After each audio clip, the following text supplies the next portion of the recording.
Welcome back to the summit. Still with us, Adam, Scott Bellos, Douglas ILTV, and Yariv Oppenheimer. Thank you, gentlemen, very much for staying with us. We're also staying on topic a bit before we dive back into the conversation. Let's take a listen to former coalition whip from Benjamin Netanyahu's own Likud party, David Bitan, saying loud and clear the Likud party didn't just lose some, high-profile portfolios during coalition talks. It has lost it altogether. Let's take a listen. I think it's all because there's no alternative, and also the negotiations in the previous government caused an increased appetite for everyone. It is very interesting that the factions did not ask for the prime ministership. That is the only thing they did not ask for. They wanted everything else. In the end, they recognized Netanyahu's leadership, but beyond that, they want everything in cash and as quickly as possible. Unfortunately, the Likud party has lost it in the coalition negotiations. So let's get to it. Another quick fire round of 30 seconds each. Do you foresee a scenario in which Likud party members are turning their backs against their chief? Adam, take the lead, please. So I would say that anybody that thinks that Netanyahu won't have control over the Likud is unfamiliar with his relationship with his party since the 80s.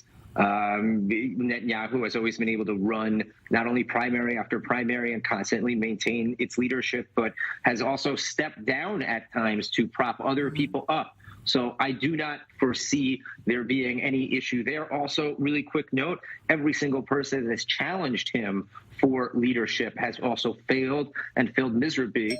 Most recently, the head of Tikva Hadasha. Yep, Gidon Sar steering the political landscape, but opposition benches, deep in the opposition benches. Yariv Oppenheimer, your thoughts? I wish that serious people from the Likud, liberal people, and there are people that are liberal in the Likud, will raise up and speak up against what Netanyahu is doing, and it's a fact. He is doing it. It's not just thinking about it. Unfortunately, they don't have the courage to do so. They are not going to do it. They are afraid of their political career, and they are going to be just another people that are voting yes for everything that Smotrich and Ben Gvir is going to dictate over Netanyahu. This is what we saw in the last few weeks. This is what we are going to see this week, and this is what's going to happen in the next few years. Douglas ILTV, your thoughts? Yeah, I don't think you can equate the run-up to the reality of the post-government formation.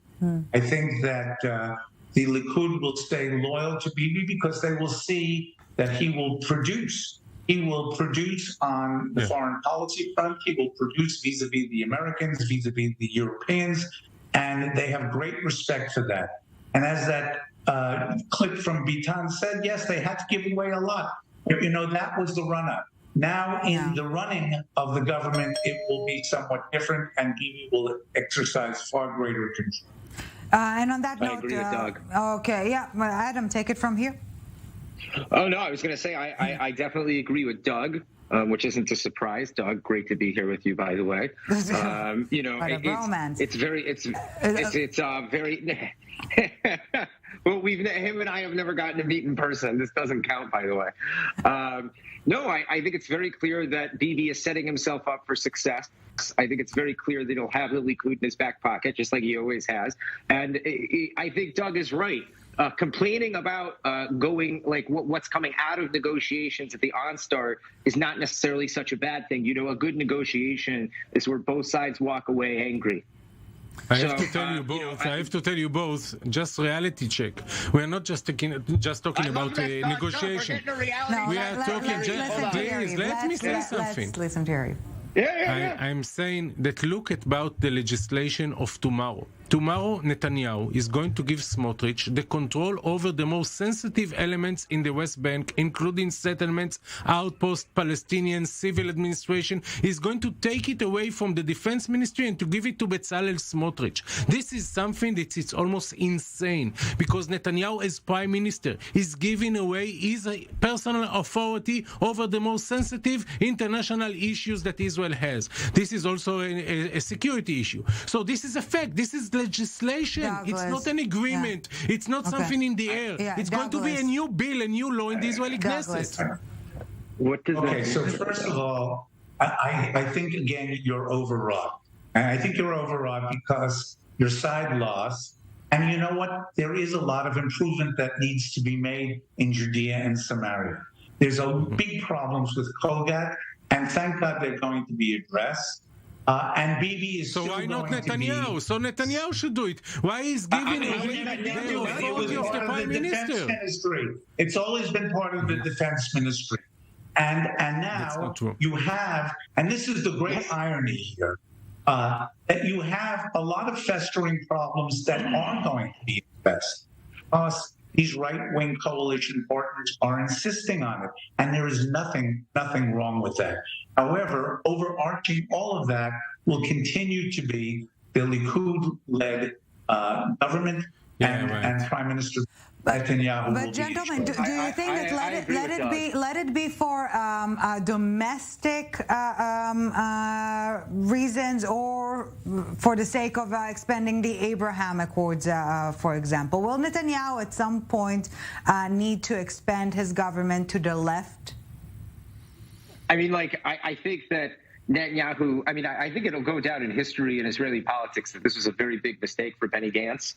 I think this is the first time that I've ever said, since watching Gantz's political career, that this decision not to join this government could go back to bite him later on. But I don't know why Yariv is complaining so much about small church having any control whatsoever or moving some responsibilities from the Ministry of Defense to small churches' control, because still at the end of the day, the buck is going to stop at the prime minister. And if small church does overstep his learn the new law. That's why he's the prime minister.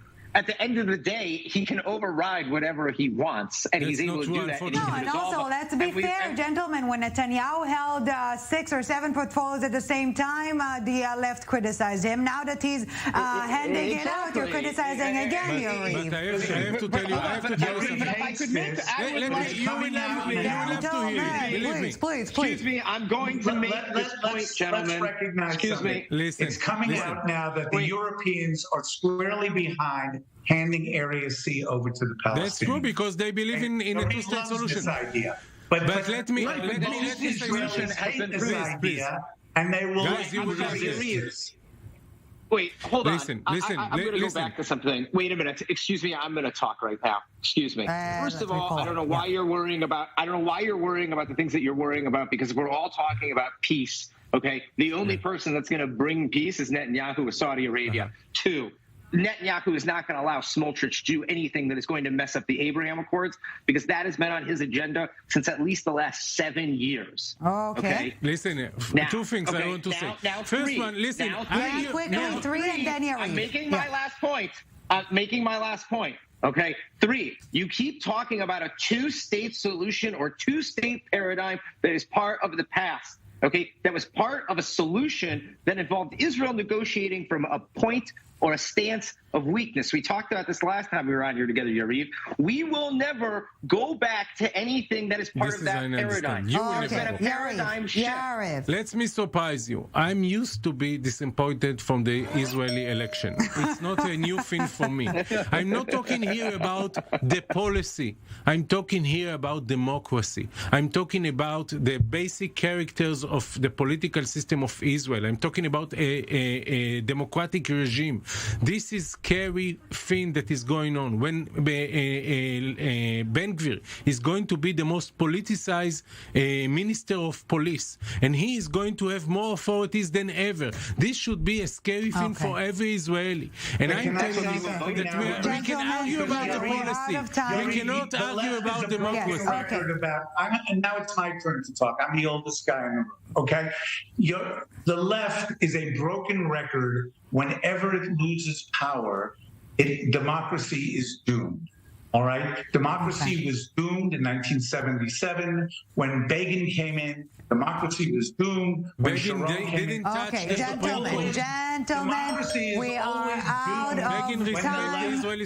We are out of time. Definitely not out of passion, and democracy will prevail.